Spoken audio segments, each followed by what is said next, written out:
नमस्कार, मैं हूं आमिल बेग। आप देख रहे हैं सिटी बुलेटिन न्यूज़। पेश हैं आज के प्रमुख समाचार। सनातन धर्म के अपमान को लेकर अयोध्या में सोमवार को तपस्वी छावनी में धर्म संसद का आयोजन हुआ, जिसमें हनुमानगढ़ी समेत अयोध्या के प्रमुख मठ मंदिरों के धर्माचार्य और संत महंत शामिल हुए। संतों की धर्म संसद में यह निर्णय लिया गया कि तमिलनाडु के मंत्री उदयनिधि स्टालिन और सनातन धर्म को समाप्त करने की बात करने वाले लोगों पर एनएसए लगाया जाए अथवा वह माफी मांगे। अगर एक सप्ताह के भीतर ऐसा नहीं होता तो संत एकजुट होकर संसद भवन का घेराव करेंगे।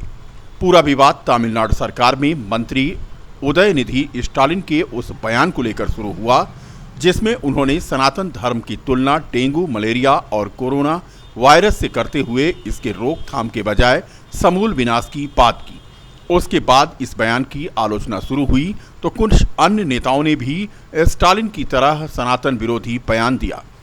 इसके बाद अयोध्या तपस्वी छावनी के जगतगुरु परमहंस आचार्य ने उदयनिधि स्टालिन का सिर कलम करने वाले को 10 करोड़ रुपए इनाम की घोषणा की। इसके बाद तमिलनाडु में उनके खिलाफ राजद्रोह समेत अलग अलग धाराओं में मुकदमा दर्ज हुआ था। इसके बाद भी सनातन धर्म पर विवादित बयान देने का सिलसिला थमा नहीं, तो अब संतों ने अयोध्या में धर्म संसद बुला ली। इसमें हनुमानगढ़ी अयोध्या के संजय दास समेत अयोध्या के साधु संतों के साथ साथ कई प्रमुख मठ मंदिरों के धर्माचार्य शामिल हुए। भारतीय स्वच्छता मिशन के अंतर्गत अयोध्या में मनाया जा रहा है भारतीय स्वच्छता लीग 2.0। अयोध्या नगर निगम के द्वारा लोगों को जागरूक करने के लिए स्वच्छता पखवाड़े का आयोजन चल रहा है। विविध कार्यक्रमों का आयोजन हो रहा है। आज राम की पैड़ी पर 700 मीटर लंबी हनुमान चैन की मानव श्रृंखला बनाई गई।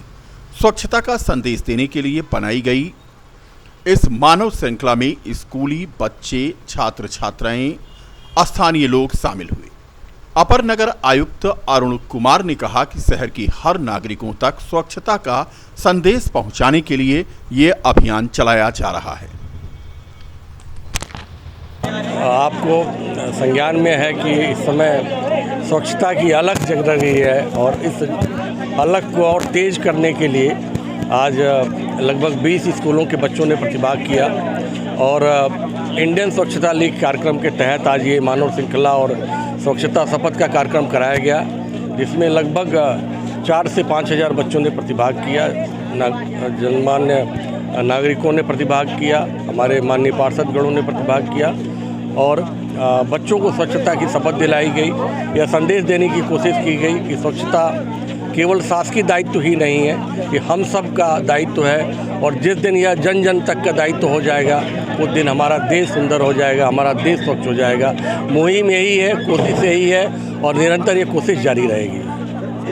श्रृंखला कितना मानव श्रृंखला राम की पैड़ी पर पंप हाउस से लेके और नागेश्वरनाथ मंदिर तक की पूरी श्रृंखला थी, जिसमें 3 रो में बच्चे लगभग 700 मीटर की दूरी में जो है बच्चे सब खड़े थे और बच्चों को सबसे पहले स्वच्छता के बारे में बताया गया।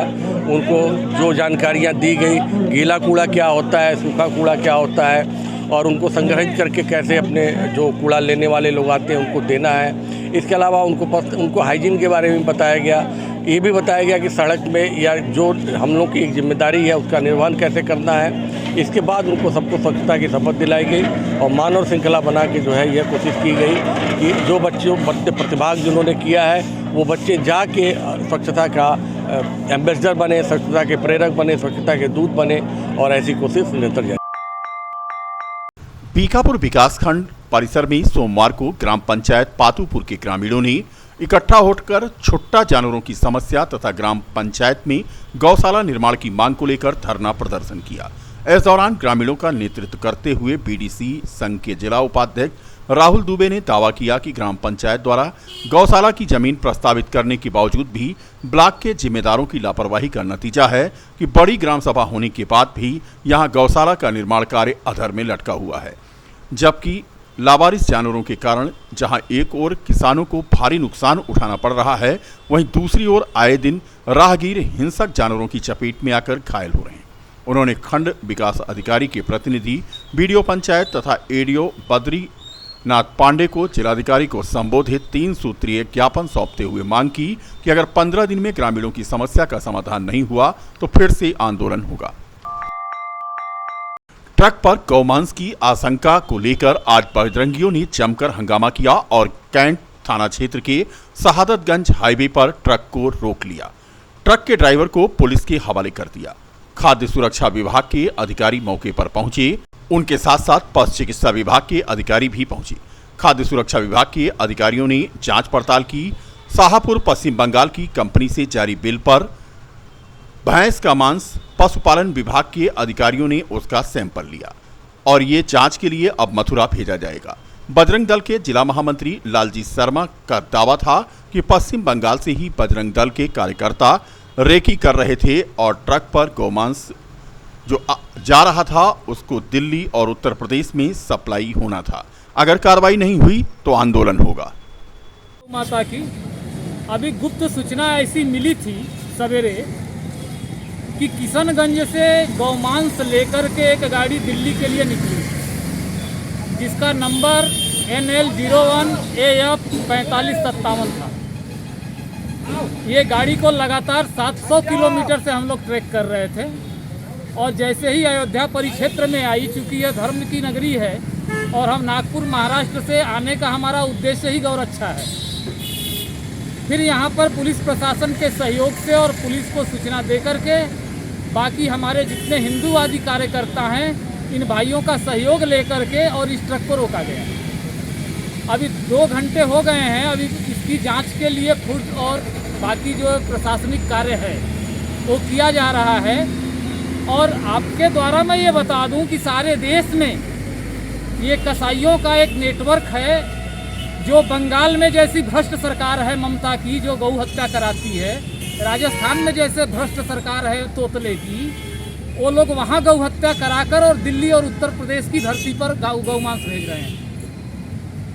और इसको प्रशासन अपने तौर से रोके, नहीं तो गौरक्षक कब तक बर्दाश्त करेगा। हमारी माँ को कोई काटेगा तो हम भी उसे जिंदा जला देंगे। क्या लगता है? किशनगंज के 4 किलोमीटर दूर, किशनगंज बिहार के 4 किलोमीटर दूर बंगाल का बॉर्डर है। ये गौ हत्या उसी बूचड़खाने में होती है। प्रधानमंत्री नरेंद्र मोदी के जन्मदिवस के मौके पर सेवा ही धर्म पखवाड़ा आज से शुरू हो गया। आज भारतीय जनता पार्टी युवा मोर्चा ने जिला अस्पताल के ब्लड बैंक में रक्तदान शिविर लगाया। युवा मोर्चा के युवाओं ने रक्तदान किया। महिला मोर्चा की महिलाओं ने भी यहां पहुंच करके रक्तदान किया। महापौर महंत गिरीशपति त्रिपाठी ने कहा कि भारत के नौजवान साथी रक्तदान कर रहे हैं और रक्तदान महादान है। जिन्हें रक्त की जरूरत होगी उनको आज के रक्तदान के बाद रक्त मुहैया होगा। समाज के प्रति भाजपा संवेदनशील है। पूरा सेवा पखवाड़ा स्वास्थ्य को समर्पित रहेगा।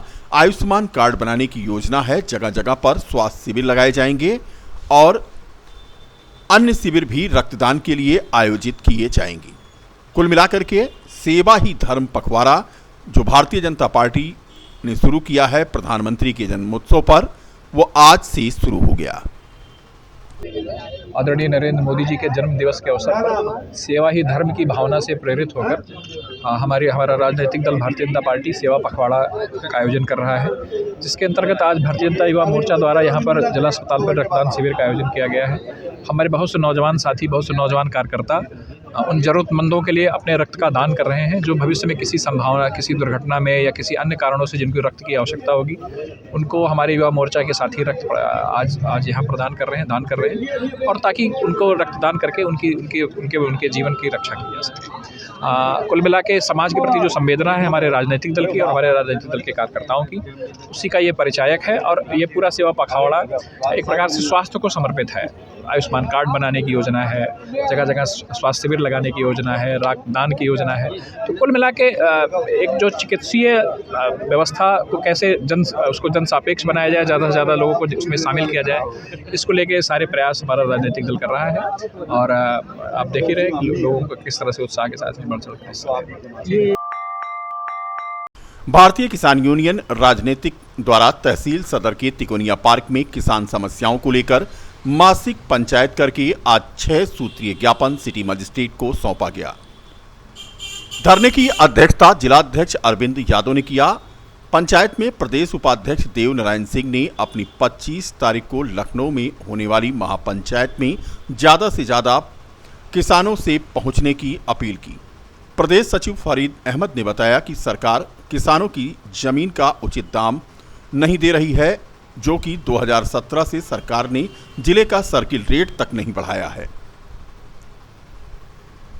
उन्होंने मांग की कि सर्किल रेट बढ़ा करके ही किसानों की जमीन को लिया जाए। सोमवार को बीकापुर के भारतीय इंटर कॉलेज के प्रांगण में मिशन शक्ति के तहत सीओ बीकापुर और एक अन्य नामचीन खिलाड़ी ने पहुंच करके अध्ययनरत छात्राओं को पाठ पढ़ाया। स्टेट लेवल पर निशानेबाजी में हाल ही में कई मेडल हासिल करने वाले बीकापुर के क्षेत्राधिकारी डॉक्टर राजेश तिवारी के साथ लॉन टेनिस की राष्ट्रीय टीम के कोच यश पांडे आज बालिकाओं को हौसला अफजाई करते हुए उनके बीच में थी।